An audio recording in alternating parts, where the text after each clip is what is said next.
Hello বন্ধুরা, তো বন্ধুরা চলে এসেছি আজকে আবার নতুন একটা ভিডিও নিয়ে। তো বন্ধুরা এই যে দেখতে পাচ্ছ এখানে মাছ বাছাই চলছে, মানে এই মাছটা আমরা কিনতে এসেছি আজকে এক পুকুর পাড়ের কাছ থেকে।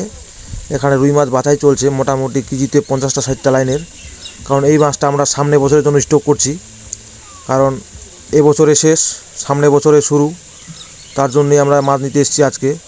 তো বন্ধুরা এই যে মাছ তোলা হচ্ছে, এখন কাটনিতে করে নিয়ে আসা হয় মাছটা নেটের, কারণ ছোট মাছ একটুতেই ঘষা টসা লেগে গেলে মাছটা দাগ হয়ে যাবে এবং পুকুরে মাছ মরে যাবে। যে মাছগুলো দেখতে পাচ্ছ কত ছোট মাছ, মানে হাই টেম্পার মাছের, খুব ভালো মাছটা, মানে সুন্দর সাইজ। তো এই মাছটা আজকে আমরা নিতে এসেছি পুকুর পাড় থেকে। তো বন্ধুরা এই যে তোলা হচ্ছে মাছ, এই মাছটা মানে রুই মিরিক মিক্সচার, এই মাছটা আমরা সামনে বছরের জন্য স্টক করছি, কারণ এই বছরে ডিসেম্বর মাস চলছে। তো এই যে মাছের ওজন চলছে এখানটায় দেখতে পাচ্ছ বন্ধুরা, এই যে মাছের সাইজ কত ছোট ছোট, মোটামুটি এটার গোড়া নেই ওরকমই ভাঙবে 60টা 65টা ভাঙবে কেজিতে, মানে রুই মিরিক মিক্সচার পোনা। এই যে মাছ ঢালা হচ্ছে এখন গাড়িতে, মানে এই মাছটা আমরা নিতে এসেছি প্রায় 10 কিলোমিটারের মধ্যেই ডিস্টেন্স। তো এই যে দেখতে পাচ্ছ গাড়িতে মাছ ঢালা হচ্ছে, আর গাড়ির মধ্যে একটা মাছও উল্টে নাই, মানে সব একদম মাছটা বসে যাচ্ছে। মাছটা খুব সুন্দর আছে, এই যে দেখতে পাচ্ছ মাছের সাইজ, রুইয়ের সাইজগুলো দেখতে পাচ্ছ, খুব সুন্দর রুইয়ের সাইজ।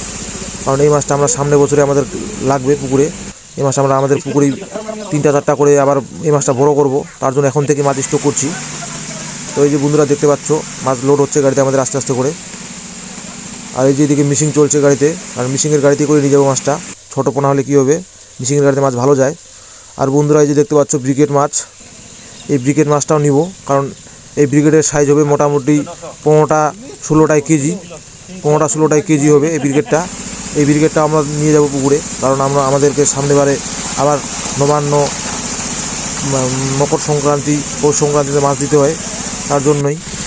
তো বন্ধুরা আর এই যে দেখতে পাচ্ছ গাড়িতে ঢালা হচ্ছে ক্যালসিয়াম, মানে মাছ লোড হয়ে গেছে আমাদের, এখন গাড়িতে ক্যালসিয়াম দেওয়া হচ্ছে যেন মাছটা ঠিকঠাক থাকে, মাছের যেন কোনো ক্ষতি না হয় এবং মাছ যেন ঠিকমতো যায়, মাছের যেন ক্যালসিয়ামের অভাব না হয়, তার জন্যই গাড়িতে ক্যালসিয়াম দিয়ে দিলাম। তো বন্ধুরা সঙ্গে থাকবেন পুরো ভিডিওটা দেখার জন্য। এই যে ভালোভাবে ধুয়ে দেওয়া হচ্ছে বোতলের মধ্যে, কারণ এটাতে বেশি নাই। আর এই যে চলে এসেছে আমরা পুকুর পাড়ে, এই যখন মাছ খালি হচ্ছে, আর দেখতে পাচ্ছ গাড়িতে মাছ কত সুন্দর আছে, একটা মাছও কাটে নাই। মাছের কোয়ালিটিগুলো দেখতে পাচ্ছ কত সুন্দর, কারণ আমরা যেখানেই যাই সেখানেই এই ক্যালসিয়ামটা সঙ্গে নিয়ে যাই মাছ নিতে গেলে, কারণ এই ক্যালসিয়াম দিয়ে আমরা মাছ নিয়ে আসি, মাছের কোয়ালিটি খুব ভালো থাকে ক্যালসিয়ামটা দিলে। তো বন্ধুরা এই যে দেখতে পাচ্ছ নেট দিয়ে এখন তোলা হচ্ছে, মাছটা পুকুরে ছাড়া হবে।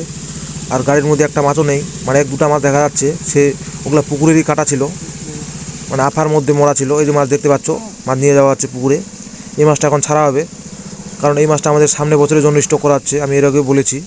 তো এই যে বন্ধুরা দেখতে পাচ্ছ আমাদের পুকুর, এই যে মাছ ঢালা হচ্ছে পুকুরে এখন, মানে মাছ ছাড়া হচ্ছে কাটির মধ্যে করে, ডাইরেক্ট গাড়ি ঢুকে গেছে পুকুর পাহাড়ে, এর আগেও ছাড়া হয়েছে অলরেডি পুকুর পাড়ে মাছ।